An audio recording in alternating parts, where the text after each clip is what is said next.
Wow, this past week for Subnautica fans has just been sad. It's depressing. We have more bad news on top of the fact that the leadership team was fired. We are now getting reports from Bloomberg that Subnautica 2 has been delayed until 2026. When the news about the leadership team being fired broke, there was a lot of speculation about why. One of the prominent sentiments was that Krafton only wanted to release the game as soon as possible. I mean, in their press release, they mentioned multiple times about getting the game out as soon as possible. Some said that the reason they got rid of the leadership team was because those individuals wanted to delay the game's release to further flesh it out for early access. Well, it turns out leadership wanted to release the game this year. Both parties do not seem to be acting in the best interest of gamers. When Krafton acquired Unknown Worlds, their agreement included a $250 million bonus if they could meet revenue targets by the end of 2025. So now we know why Subnautica 2 was going to release in 2025, because they needed to hit those targets.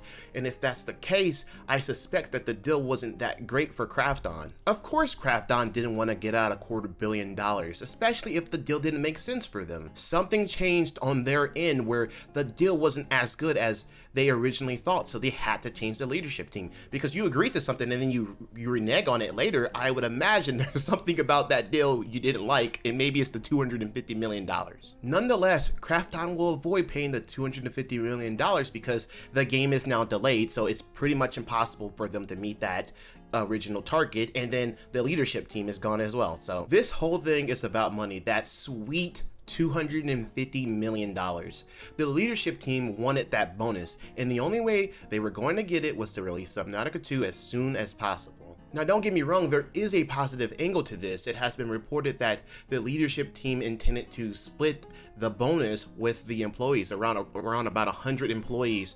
So some were going to receive hundreds of thousands of dollars and some were going to receive millions of dollars. And one person among the fired leadership team has spoken out, Charlie Cleveland. He has said that Subnautica 2 was ready for early access. But we don't know that for sure. It's not like this would be the first time a studio has released a game into early access early. Like, I know that's crazy, but you know, sometimes we get really half-baked early access games where they honestly shouldn't even be on early access yet. But everyone understands that's what we're buying into when we play early access games. But the money angle does suggest that they were speeding to early access because they needed to hit those targets. Because in this situation, it isn't like they were struggling for money. They made so much money on Subnautica 1. They were bought by Krafton for like hundreds of millions of dollars. And this isn't a new studio needing to recoup costs. I am convinced that this all came down to the $250 million.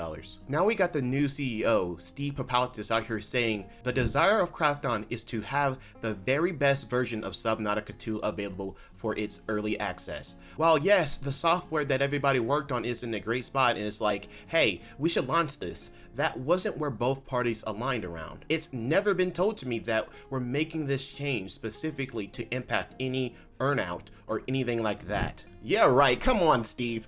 Nobody wants to give out $250 million if they are not satisfied with the deal. Interesting, Steve is actually agreeing with Charlie Cleveland that the game was ready for early access. To wrap this up, I'm going to draw my conclusions from reading in between the lines, and then I'll also tell you what this means for us, the players. We have the new CEO saying, yes, the software that everybody worked on is in a great spot. We have the recently fired leadership saying it was ready for early access release. I'm left thinking this really did come down to this bonus. The plan was to release Subnautica 2 this year to receive a $250 million bonus. Now that the game is delayed and previous leadership is gone, they aren't likely to hit their targets. Krafton is not going to have to pay out that $250 million. This is just sad. If it means anything to you, Krafton apparently does have a history of delaying games, but I don't know if it's about quality or not. So, what does this mean for us, the player? Look, we're gonna have a longer wait before we get to play Subnautica 2, but we potentially get a smoother launch as a result. The way it stood, it would have released with a lot of bugs. We already know this because it's early access, but if they were trying to hit a target, we were for sure gonna have a more placeholder system, more missing content, and more bugs. Now that it's delayed, the team has extra development time. We have a greater ability now to influence the direction of the game, especially after all of this controversy. This also means that we will potentially have a better post-launch roadmap.